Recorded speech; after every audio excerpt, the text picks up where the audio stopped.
Some fears don't make you scream. They make you stay silent. Because deep down, you feel like something is listening. These aren't stories about jump scares or monsters in the dark. They're about moments when reality quietly breaks, and you realize you're not alone. Something notices when a routine stops. Something sits in the backseat of your car and dares you to look. Sometimes it copies your voice. Sometimes it follows you into your dreams. More than one person felt it, at the same time, in the same place. And the worst part? None of it felt violent. Just aware, just watching. These are 7 true horror encounters, where nothing attacks, but everything feels wrong.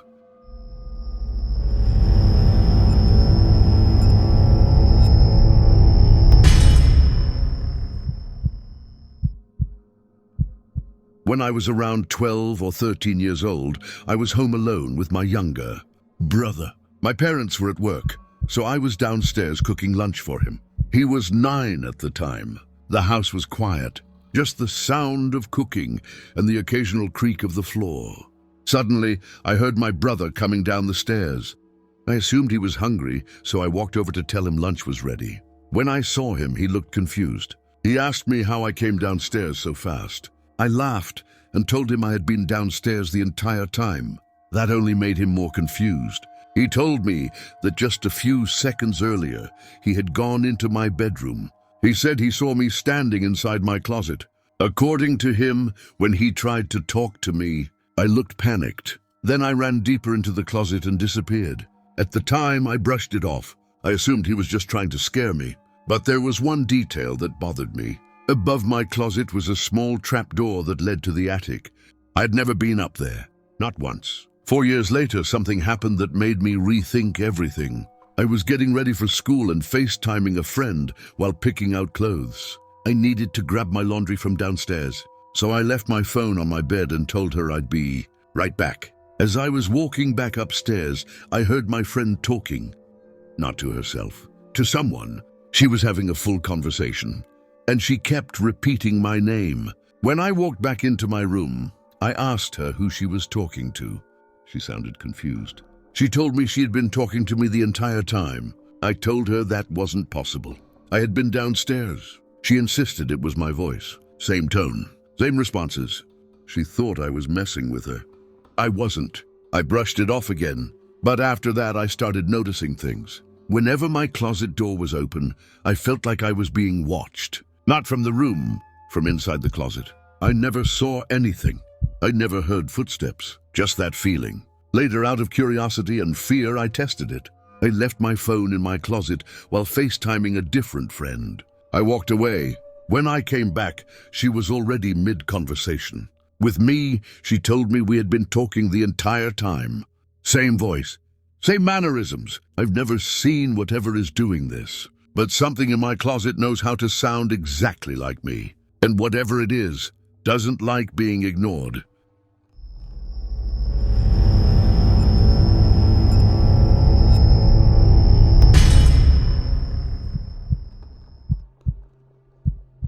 This is probably the most scared I have ever been in my entire life. I was around 17 or 18 years old. Like most people that age, all I cared about back then was partying.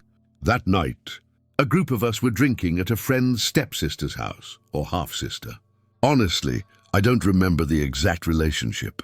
What I do remember is that she was around 20, and she lived alone in a house her mom owned. No parents, no supervision, perfect place to party. We were drinking, hanging out, laughing. Everything felt normal. Early in the night, she casually mentioned that some people say the house is haunted. Someone else backed it up, saying a friend or roommate had experienced weird stuff there before. I laughed it off. I remember thinking, yeah, okay, sure. At some point in the night, I passed out on a futon in one of the rooms. I don't even remember laying down. I woke up suddenly in the middle of the night, completely disoriented. No idea how much time had passed. I sat up and realized I was facing the sliding glass door that led to the backyard. That's when I saw it. A small cat was sitting outside on the patio, staring into the house. I remember thinking it was strange, but not scary at first. I started trying to get my bearings, looking around for my phone and my shoes. As I moved, I noticed something off about the cat. It wasn't looking at me at all. It was completely fixated on something inside the house. Naturally, if you move around, a cat will track whatever's moving.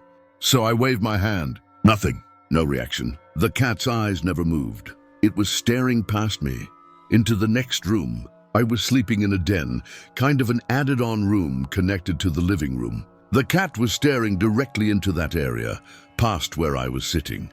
That's when I started feeling uncomfortable.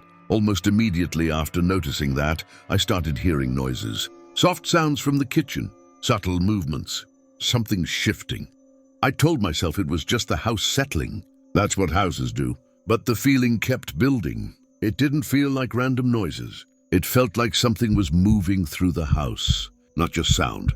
Presence. At that point, I felt completely sober, wide awake, alert and terrified. I couldn't move. All I could think about was getting to the next room where my friend, Stephen, was sleeping. It was maybe 15 feet away, but it felt impossibly far. Every instinct told me not to move, but staying there felt worse. I finally forced myself up and ran into the room. I laid down next to Stephen and shook him awake. He was pissed at first. I whispered, "Stephen, something's wrong. There's something going on in this house." The exact moment I finished saying that, the power went out. Not slowly, instantly. The ceiling fan stopped mid-spin. The computer monitor shut off. You could hear the hum of electronics dying all at once. The fridge, little indicator lights, everything, total silence. When I say the power went out right after I finished my sentence, I mean the exact moment. The timing was so perfect it didn't feel real. Stephen's eyes went wide. He went from half asleep to fully terrified in seconds. We just laid there in the dark, not saying a word. Eventually, the power came back on. The lights flickered. The fan started spinning again. It took a long time, but at some point, we fell asleep. I don't remember sleeping much. All I remember is how badly I wanted to leave that house when morning came. To this day, that remains the scariest moment I have ever experienced. Whatever was moving through that house that night. It heard me.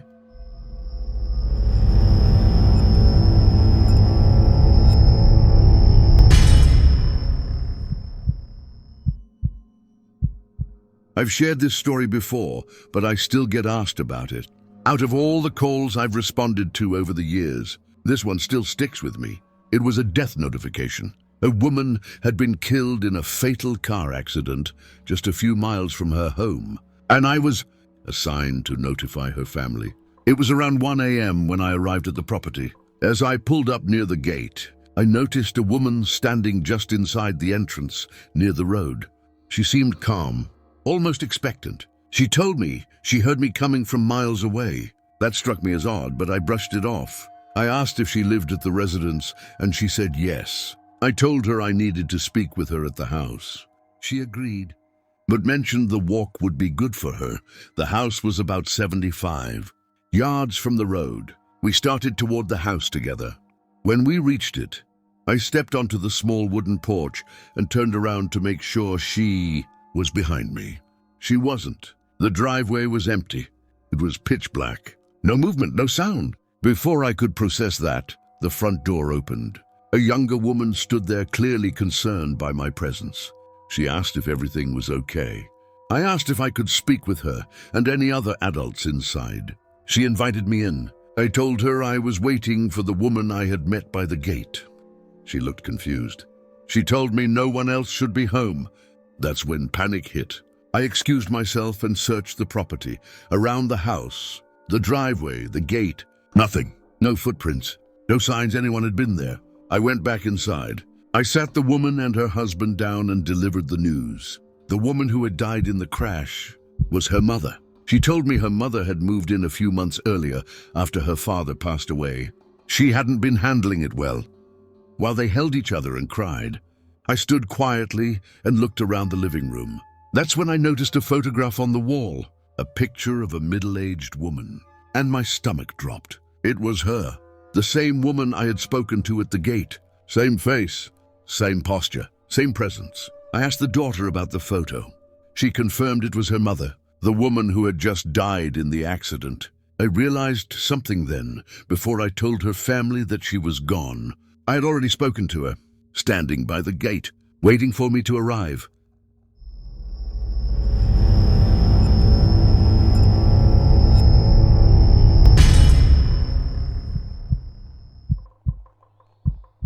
I don't usually talk about this because it sounds fake when I say it out loud.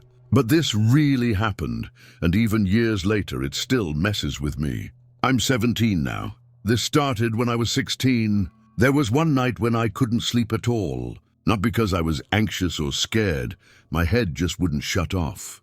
It wasn't a migraine. More like a dull pressure sitting behind my eyes, refusing to let me rest. Around 1 a.m., I decided to go outside and walk it off. I live in Atlanta. There's a small park not far from my place, surrounded by tall trees. Nothing sketchy, just quiet. The streets were completely empty. No cars, no people. No sound except the wind and my footsteps. At first, everything felt normal. I was walking, trying to clear my head, when I suddenly stopped. I thought I smelled something. At first, I couldn't place it. It wasn't strong, just wrong. I shrugged it off and kept walking. But the smell came back, stronger. It was this strange mix of something rotten and something oddly familiar. Like boiling potatoes. That made no sense. There were no houses nearby, no lights. Who boils potatoes at 1 in the morning in the middle of nowhere? As I kept walking, the area grew quieter. Too quiet. The streetlights stopped. Ahead of me, there was nothing but trees lining the road. That's when my heart started pounding. Not from fear, at least not consciously. My mind wasn't racing. I wasn't thinking about danger, but my body disagreed. My chest felt tight. My heartbeat was loud in my ears, like my instincts were panicking while my brain tried to stay calm. Then it hit me. Not a thought, not imagination. Just an overwhelming internal command. Run. Turn back. Something is wrong? I didn't argue with it. I turned around immediately and started walking. Fast, almost running back the way I came. The smell followed me for a few seconds. Then it faded.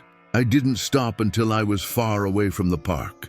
I never looked back after that night. I heard people say that experiences like this don't always do anything right. Oh wait, they wait. They show up later. That part ended up being true. I started having dreams. Not normal dreams. They felt real. In one of them, I walked into a grocery store like it was any normal day. I grabbed snacks, walked the aisles. The store was almost empty. Just me and 3 other people. 2 men, 1 woman. They were friendly, smiling, too friendly. Even in the dream, I felt uneasy, like I was being watched, but I couldn't tell by who. After checking out, I got into my car and drove off. A few minutes later, the car broke down. I pulled over and stood outside waiting. Then a guy around my age walked up to me. He was calm, helpful. He said he'd call for backup and pointed toward a house nearby, saying we could wait there. That's when something felt wrong. I hadn't seen that house before, and I was sure it wasn't there earlier. But I didn't feel like I had a choice. I went with him. Inside the house was a small family, parents, a little girl, maybe 7 years old. Everything looked normal. They offered coffee. We talked. But the dread in my chest kept building. Then I noticed the guy. His eyes changed. They didn't glow. Nothing dramatic. They were just empty. Wrong. Before I could react, his neck twisted. Not snapping. Not breaking. Just turning at an angle no human neck should ever turn. I ran. I sprinted outside toward my car. Except the car wasn't mine. It was old. Blue. Not the black one I owned. I turned around to see if he was chasing me. The house was gone. No house. No lights. No people. Just empty space, like it had never existed. I woke up gasping for air, my heart slamming so hard it hurt. I couldn't move. I didn't want to turn my back to the wall. I was convinced that if I did, something would be watching me. I stayed under my blanket until sunrise, waiting for the light to hit my face just so I could feel real again. That was a year ago. I don't go near that park anymore. I don't take late-night walks in quiet places. Maybe it was stress, maybe my brain messing with me. But whatever it was, it felt aware. And that's the part that still gets me.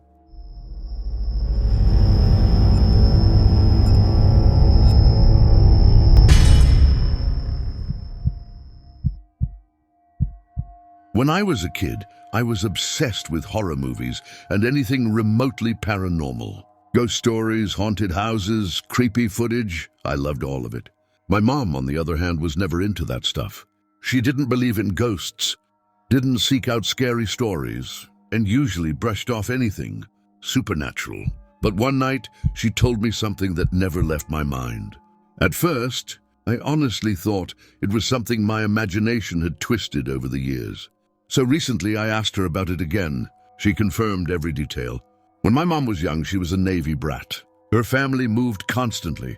Washington State, the Philippines, Ireland, where she was born, and a lot of places in between. This happened while they were living in an old house in Idaho. She said the house always felt cold, not just during winter, but even in the warmer months. They had heating, it worked. Still, certain parts of the house were freezing. Everyone just blamed the age of the house. Then one night, my mom had a dream. In the dream, she was standing in her bedroom, staring at her closet. There was a door at the back of it, something she didn't recognize. She opened it. Inside, sitting on the floor, was a little girl. The girl was holding a doll. She looked up and smiled. Not a friendly smile, a wrong one. In the dream, the girl stared directly at my mom, and then ripped the doll's head clean off. She laughed while doing it. My mom woke up instantly, terrified, heart racing, sweating, fully awake. As far as she knew, there was no door in the back of her closet, but the dream felt too real to ignore. So she got out of bed and went to wake up her older brother. She told him everything. Reluctantly, he followed her back to the room. They opened the closet, and there it was, a small door at the back. They opened it. The door led to the underside of the bathtub, and sitting on the floor was a doll. Its head had been ripped off, exactly like in the dream. My mom doesn't remember if she ever told her parents, but her mother, my grandmother, was a strong believer in the paranormal. Either way, after that night, the house felt different, heavier, uncomfortable. My grandmother couldn't shake the feeling that something was wrong with it. Eventually, she and my grandfather built an extra bedroom onto the house, just to put distance between the family and the rest of it. What's strange is that the new room was the only part of the house that didn't feel cold. It wasn't creepy. It didn't feel watched. Because of that, all the kids, and even my grandparents, ended up sleeping in that one room. They stayed there every night, until it was finally time to move again. And my mom never forgot that house. Neither did I.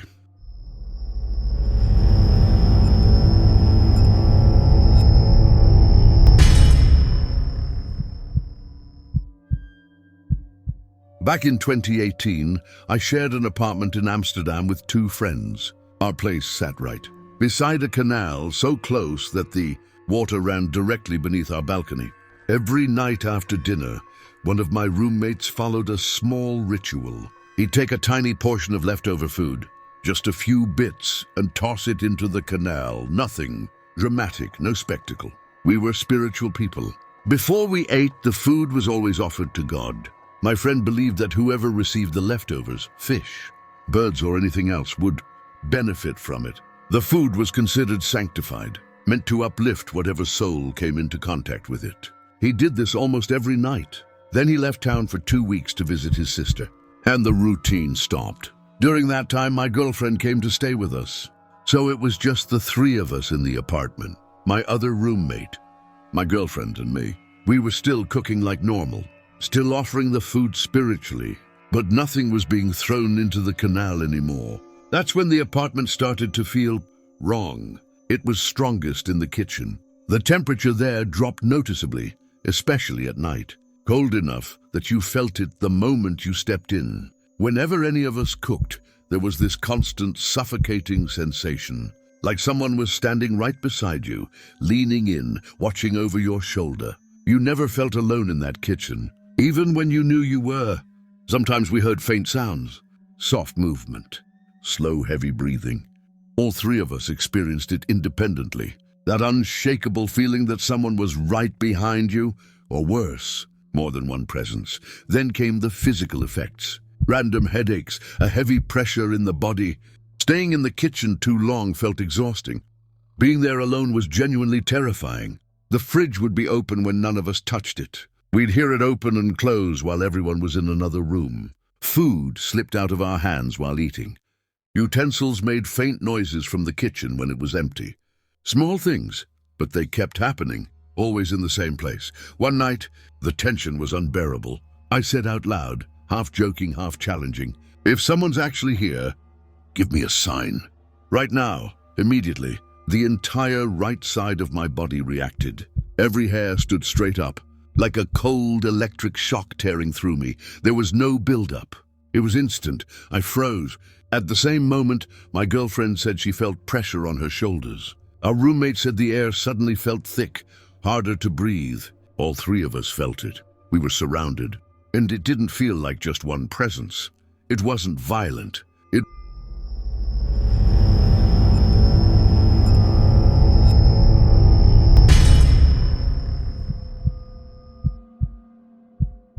This happened sometime around 2012 or 2013, when I was about 15 years old. I've never really talked about this story publicly. The only person I've ever discussed it with is my dad. Even now, more than a decade later, I still get chills when I think about it.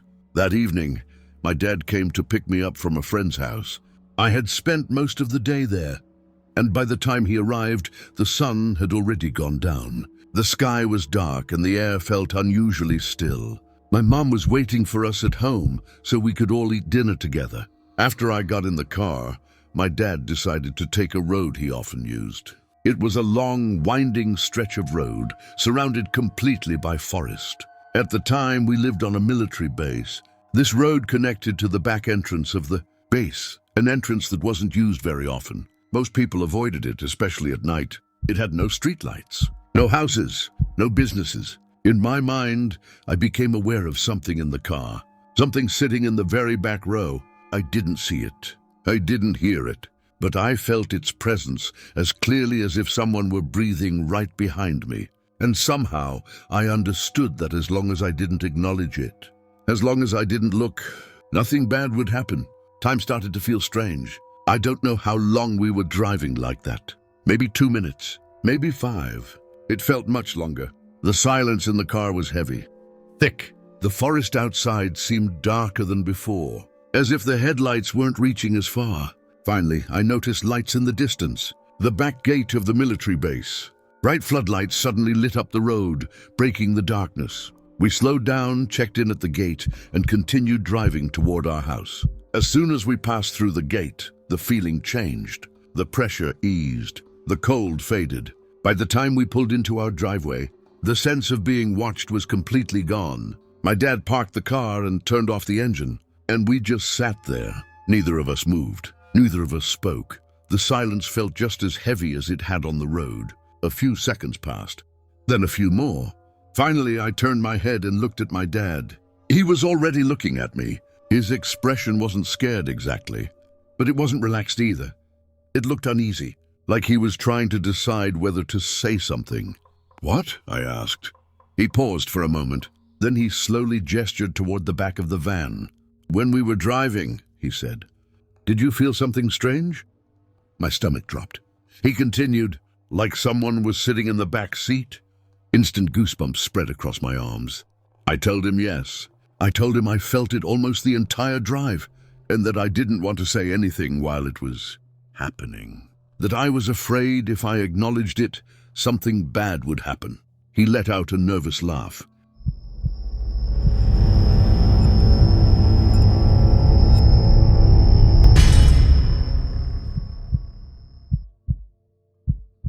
Some of these stories don't end when the encounter is over.